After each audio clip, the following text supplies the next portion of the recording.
கொள்ளைக்கு எதிராக வெளியிட்டிருக்கிற செய்திகளில் செய்தியாளர்களுக்கும் தாக்குதல், எல்லாத்தையும் மிரட்டல், இந்த தோணியை எப்படி பார்க்குறீங்க? இல்லை, எல்லாரும் அநியாயமாக பணம் சம்பாதிக்க வேண்டிய எல்லாமே செய்யறது தான். அது எல்லாரும் செஞ்சுட்டு தான் இருக்கும். அதை தடுக்க வேண்டியதும் அதற்கான வழக்கு பதிவு செய்து உரிய தண்டனை கொடுக்க வேண்டிய அரசின் கடமை. அதை செய்யணும். அது யாராக இருந்தாலும் கனிமலை கொள்ளையை பொறுத்துக் கொள்ள முடியாது. ஏன்னா இயற்கை மாறுதலை அரசுக்கு நாம் கொண்டு வருது. இன்னும் தொடர்ந்து இயற்கையை நாம் சிதைப்போமானால் மனித குலத்துக்கே ஆபத்தாக தான். அப்படி போராட்டம்னு சொல்லி போய் பணம் வாங்கிட்டு வரோம். நாம் தமிழர்லாம் இருக்காங்க. போராட்டத்தை அறிவித்தால் நல்ல தொகை வருகிறது, அதோட வருகிறாங்க. அப்படி இல்லாமல் தொடர்ந்து மக்கள் அந்த பகுதி மக்கள் உங்கள் தலைமையில் வேண்டுமானால் ஆதரவு கட்சிகள் வரட்டும். அந்த பாதிக்கப்படுகிற மக்கள் தான் அதுக்கு போராட்டம்.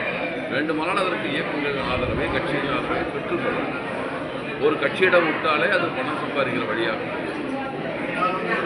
சார், பத்திரிகையாளருக்கே ஒரு பாதுகாப்பு இல்லாத சூழ்நிலை இருக்குது சார். அப்புறம் பொதுமக்களுக்கு எப்படிங்க சார் ஒரு பாதுகாப்பு சூழ்நிலை வரும்? இப்படி ஒரு கேள்வி எல்லாமே அபத்தமாக தான் கேட்குறீங்க சார். இல்லை சார், இப்போ பாதுகாப்புனா கூட போலீஸ்காரே வருவாங்க சார். இப்போ அவர் செய்தி சேகரிக்க போனார் சார் கரூருக்கு. அவருக்கு அங்கே ஒரு தாக்குதல் நடந்திருக்கு. 2 போலீஸ் கேளுங்க. அதே அதாவது ஒரு நடவடிக்கைன்னா குற்றம் நடந்துன்னு சொல்கிறதில்ல, நடந்த குற்றத்துக்கு உடனே நடவடிக்கை எடுக்கப்படுது. பணம் நடந்துருச்சு, கொள்ள நடந்துருச்சு, திருட்டு நடந்துருச்சுங்கிறான்.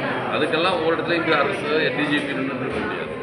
நடந்த குற்றத்தை முறையாக விசாரித்து செய்கிறார்களா அல்லது யாருக்காவது சாதகம் நடக்கிறாங்கன்னு தான் விமர்சனம் இருக்க வேண்டியது. தவிர எனக்கு கொடுக்கலன்னு ஒவ்வொருத்தரும் கேட்டால் ஒன்றுமே செய்ய முடியாது. தனிப்பட்ட விவகாரம் அடிச்சுக்குவான், அதுக்கெல்லாம் கூட அரசு என்ன பண்ணும்? அதெல்லாம் அப்படி கேட்க முடியாது. கேட்பது தவறானது.